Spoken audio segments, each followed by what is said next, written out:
Hi friends, welcome to sports Fortuner YouTube channel. Friends, ఈ వీడియోలో మనం డిస్కస్ చేయబోయే విషయం ఏంటంటే సిఎస్కే టీం ఏ ప్లేయర్స్ని రిటైన్ చేసుకోవచ్చు, మరి ఎవరిని రిలీజ్ చేస్తారు, వాళ్ళ రిటెన్షన్ స్ట్రాటజీ అనేది ఎలా ఉంటుంది అనేది ఈ వీడియోలో అయితే చూద్దాం. ఫ్రెండ్స్, మన ఛానల్లో ఐపీఎల్ పై వచ్చే ఫాస్ట్ అప్డేట్స్ ఏవి మిస్ అవ్వకుండా ఉండాలంటే ఇప్పుడే మన యూట్యూబ్ ఛానల్ని అయితే సబ్స్క్రైబ్ చేసుకోండి, పక్కనే ఉన్న బెల్ ఐకాన్ అయితే క్లిక్ చేయండి. మరెందుకు లేట్ ఫ్రెండ్స్, ఈ వీడియోలోకి అయితే వెళ్ళిపోదాం.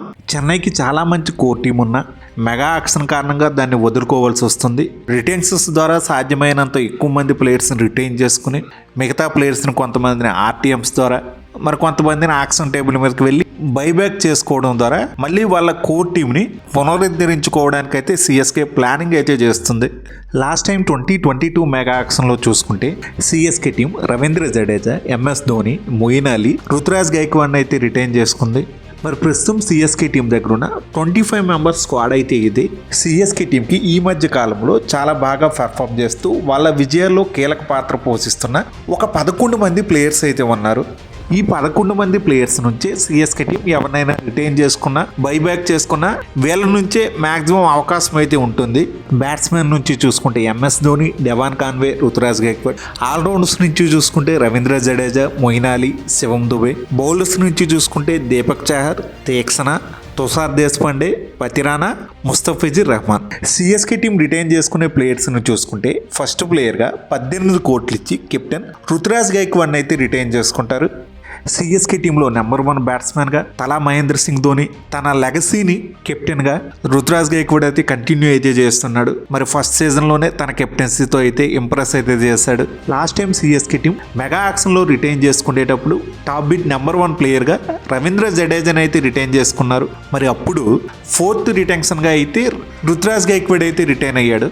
జస్ట్ 3 ఏళ్ళు తిరిగేసరికి టాప్ బిడ్గా కెప్టెన్గా రుతురాజ్ గైక్వాడ్ అయితే మారిపోయాడు. అంత కన్సిస్టెన్సీని అంత ప్రామిస్ని అయితే సిఎస్కే టీంకి అయితే రుతురాజ్ గైక్వాడ్ అయితే చూపిస్తున్నాడు. సెకండ్ ప్లేయర్గా సిఎస్కే టీం ఎవరినైనా రిటైన్ చేసుకోవాలి అంటే 14 కోట్లు అయితే ఇవ్వాలి. కెప్టెన్ రుతురాజ్ గైక్వాడ్ తర్వాత టీంలో ది మోస్ట్ ఇంపార్టెంట్ సెకండ్ రిటెన్షన్గా అయితే రవీంద్ర జడేజా అయితే అవుతాడు.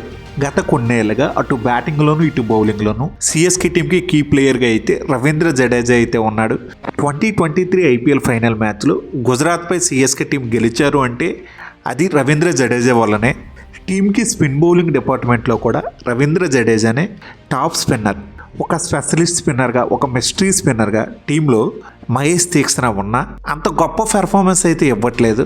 మరి సిఎస్కే టీం స్పిన్ బౌలింగ్ డిపార్ట్మెంట్లో పూర్తిగా రవీంద్ర జడేజా మీద అయితే ఆధారపడుతున్నారు. సిఎస్కే టీం థర్డ్ ప్లేయర్గా రిటైన్ చేసుకోవాలంటే ఇక్కడ 2 ఆప్షన్స్ అయితే ఉన్నాయి. ఫస్ట్ ఆప్షన్ అయితే శివం దుబే, సెకండ్ ఆప్షన్ మతీస్ పతిరానా. ఇప్పుడున్న సిచ్యువేషన్స్లో చూసుకుంటే ఈ ఇద్దరు ప్లేయర్స్ కూడా చెన్నై టీంకి అయితే ఇంపార్టెంట్ ప్లేయర్స్. మిడిల్ ఆర్డర్లో అగ్రెసివ్గా బ్యాటింగ్ చేయగలిగే శివం దుబే అవసరం ఎంత ఉందో టీంకి ప్రైమరీ ఫాస్ట్ బౌలర్గా కెప్టెన్ మ్యాచ్ సిచ్యువేషన్లో ఎక్కడ బాల్ ఇచ్చినా అటు పవర్ ప్లేలోను, మిడిల్ ఓవర్స్లోను, డెత్లోను వికెట్లు తీసి స్పందించగలిగే మతీస్ పతిరానా అవసరం కూడా అంతే ఉంది. మరి ఇద్దరు అవసరం కూడా టీంకి ఉంది కదా. మరి ఇద్దరిని రిటైన్ చేసుకుంటాము అనుకుంటే మంచిదే, కానీ 4th ప్లేయర్గా రిటైన్ చేసుకునే ప్లేయర్కి మాత్రం మళ్ళీ 18 కోట్లు ఇవ్వాల్సి వస్తుంది. 18 కోట్లు అంటే మరి ఈ ఇద్దరిలో ఏ ప్లేయర్ కూడా అంతగా వర్త్ అవ్వడని అనిపిస్తుంది.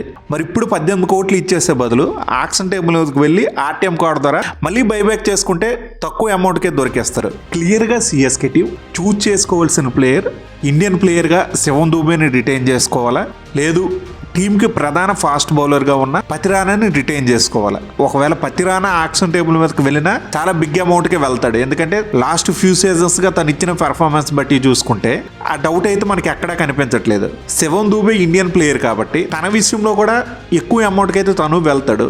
ఒక రకంగా నెక్ టు నెక్ వీళ్ళిద్దరి మధ్య కంపారిజన్ పెట్టుకుంటే మాత్రం కాస్త శివం దుబే కంటే పతిరానా ఇంకా ఎక్కువ అమౌంట్కి వెళ్ళే ఛాన్స్ అయితే కనిపిస్తుంది. ఎక్కువ మంది ఇండియన్ ప్లేయర్స్ ఉంటారు కాబట్టి. మరి ప్రస్తుతం కాస్త క్వాలిటీ ఫారెన్ ఫాస్ట్ బౌలర్స్ అనేవాళ్ళు తక్కువగా అయితే ఉన్నారు.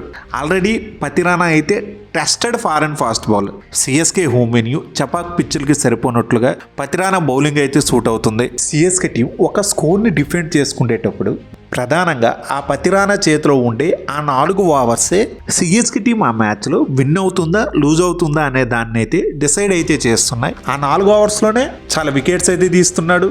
తనకున్న వేరియేషన్స్ ద్వారా మంచి యార్కర్స్ని సంధిస్తూ బ్యాట్స్మెన్ ఇబ్బంది పెడుతూ సిఎస్కే టీంని అయితే గెలిపిస్తున్నాడు. అలాంటి బౌలర్ని అయితే వదులుకోవడం కాస్త ఇబ్బందికరమే. నా అభిప్రాయం ప్రకారం అయితే మాత్రం థర్డ్ ప్లేయర్గా సిఎస్కే టీం పతిరానాని రిటైన్ చేసుకుని శివం దుబేని ఆర్టీఎం ద్వారా తీసుకుంటే బెస్ట్ అనిపిస్తుంది. ఇంకా CSK team 4th 5th రిటెన్షన్స్ని use చేయకుండా 2 ఆర్టీఎం కార్డ్స్ని తీసుకుని ఇంకా లాస్ట్ 6th రిటెన్షన్లో భాగంగా 4 కోట్లు పెట్టి ఒక అన్క్యాప్డ్ ప్లేయర్ని అయితే రిటైన్ చేసుకోవచ్చు. మరి ఈ స్థానంలో సిఎస్కే టీం అయితే ఎంఎస్ ధోనీని అయితే రిటైన్ అయితే చేసుకుంటారు. కొత్తగా వచ్చిన అన్క్యాప్డ్ ప్లేయర్ రూల్ వలన ధోనీని అయితే కేవలం 4 కోట్లకు మాత్రమే రిటైన్ చేసుకోవడానికి అయితే కుదురుతుంది. 4 కోట్లకి ధోనీ రావడం అంటే ఏ టీంకైనా పండగే. మరి ఈ అన్క్యాప్డ్ ప్లేయర్ రూల్ ఉండటం వల్లనే ఈ సీజన్లో ధోనీ అయితే ఆడుతున్నాడు. మరి ఈ రూలే లేకపోయి ఉంటే ధోనీ మరి ఈ సీజన్లో ఆడడం కూడా అనుమానంగానే ఉండేది. మరి ఇప్పుడు వరకు రిటైన్డ్ ప్లేయర్స్ గురించి అయితే మనం చెప్పుకున్నాం. 4 ప్లేయర్స్ని సిఎస్కే టీం రిటైన్ చేసుకుంటే ఇంకా 2 ఆర్టీఎం కార్డ్స్ ఉంటాయి కదా, మరి దాన్ని ఏ ప్లేయర్స్ విషయంలో యూజ్ చేయొచ్చు అనేది ఇప్పుడు చూద్దాం. ఒక ఆర్టీఎం అయితే అటు శివం దుబే పతిరానా వీళ్ళిద్దరిలో ఎవరో ఒకరి విషయంలో అయితే యూజ్ అవుతుంది. నెక్స్ట్ మరొక ఆర్టీఎం అయితే మాత్రం టీంకి రుతురాజ్ గైక్వాడ్ తర్వాత బ్యాటింగ్లో మరొక ప్రధాన ప్లేయర్ అయితే డెవాన్ కాన్వే. మరి ఈ 2024 సీజన్లో ఫింగర్ ఇంజురీ కారణంగా ఐపీఎల్ మొత్తానికి అయితే దూరం అయ్యాడు. మరి లాస్ట్ 2 సీజన్స్లో చాలా అద్భుతంగా సిఎస్కే టీంకి అయితే ఆడడం అయితే చూసాం. రుతురాజ్ గైక్వాడ్ డెవాన్ కాన్వే వీళ్ళిద్దరూ ఓపెనింగ్ జోడీ అయితే ఆడిన ప్రతి సీజన్లో కూడా 1000కు పైగా పరుగులు అయితే చేసేవాళ్ళు. The most consistent the most successful opening pair అయితే వీళ్ళిద్దరిది. సో మరి సెకండ్ రిటెన్షన్ అయితే మాత్రం పక్కాగా డెవాన్ కాన్వే విషయంలో అయితే సిఎస్కే టీం అయితే యూజ్ చేస్తుంది. సిఎస్కే టీంకున్న రిటెన్షన్స్ ఆర్టీఎంస్ అన్నీ యూజ్ చేసేసిన ఒక 3 ఫాస్ట్ బౌలర్స్ అయితే సిఎస్కే టీంకి అయితే అవసరం ఉంటుంది. వాళ్ళని అయితే తప్పకుండా యాక్షన్ టేబుల్ మీదకి వెళ్ళి బైబ్యాక్ చేసుకోవాలి.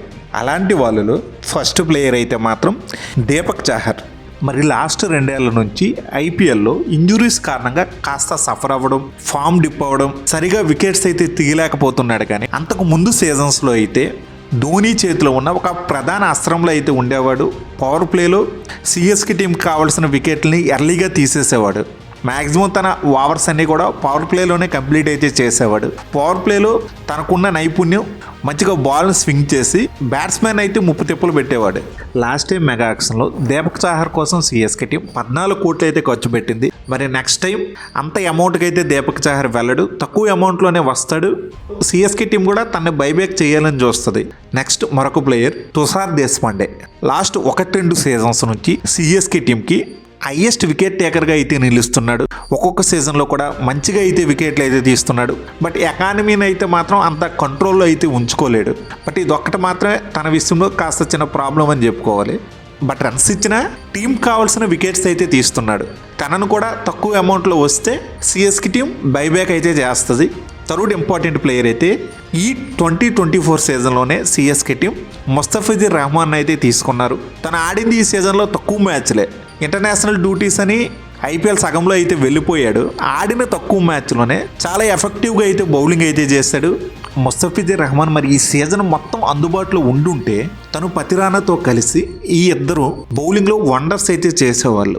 మరి ఇది friends CSK team retained released players గురించి వీడియో. ఫ్రెండ్స్ ఈ వీడియో మీకు బాగా నచ్చినట్లయితే లైక్ చేయడం మాత్రం మర్చిపోవద్దు. మరి ఈ వీడియో చూస్తున్న సిఎస్కే ఫ్యాన్స్ మరి మీ అభిప్రాయం ప్రకారం ఏ ప్లేయర్స్ని రిటైన్ చేసుకుంటే బాగుంటుంది అనుకుంటున్నారో వాళ్ళ నేమ్స్ని అయితే కింద కామెంట్ బాక్స్లో అయితే కామెంట్ చేయండి. ఫ్రెండ్స్ మరి మన ఛానల్లో ఐపీఎల్ పై వచ్చే రెగ్యులర్ అప్డేట్స్ ఏవి మిస్ అవ్వకుండా ఉండాలంటే ఇప్పుడే మన యూట్యూబ్ ఛానల్ అయితే సబ్స్క్రైబ్ చేసుకోండి. పక్కనే ఉన్న బెల్ ఐకాన్ అయితే క్లిక్ చేయండి.